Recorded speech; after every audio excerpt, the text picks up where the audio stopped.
Anjar police station ખાતે senior સિટીઝનના સ્નેહમિલનનો કાર્યક્રમ યોજવામાં આવ્યો હતો. આ સ્નેહમિલનના કાર્યક્રમમાં મોટી સંખ્યામાં સિનિયર સિટીઝનો ઉપસ્થિત હતા. તેમનો પ્રશ્ન રજૂ કરવામાં આવ્યા હતા અને પ્રશ્નોનું નિરાકરણ લાવવા માટેનો વિશ્વાસ આપવામાં આવ્યો હતો.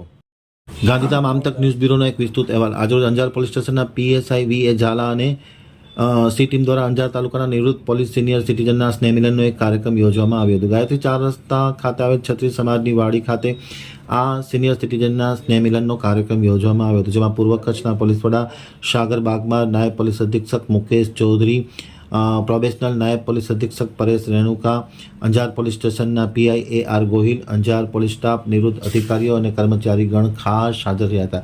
રાજ્ય સરકાર દ્વારા ખાસ કરીને સિનિયર સિટીઝન સાથે સ્નેહમિલન જેવો એક ગેટ ટુગેધરના કાર્યક્રમો યોજી તેમની વ્યથા, તેમના મુશ્કેલી અને તેમના પ્રશ્નો સાંભળી અને સ્થળ પર નિકાલ આવે તે પ્રકારની એક યોજના બનાવવામાં આવી છે. યોજના અંતર્ગત આ સ્નેહમિલનનો કાર્યક્રમ યોજવામાં આવ્યો હતો, જેમાં મોટી સંખ્યામાં સિનિયર સિટીઝન્સ ઉપસ્થિત હતા. તેમના પ્રશ્નો રજૂ કરવામાં આવ્યા હતા અને તમામ પ્રશ્નોનું સુખદ નિરાકરણ લાવવામાં આવ્યું હતું.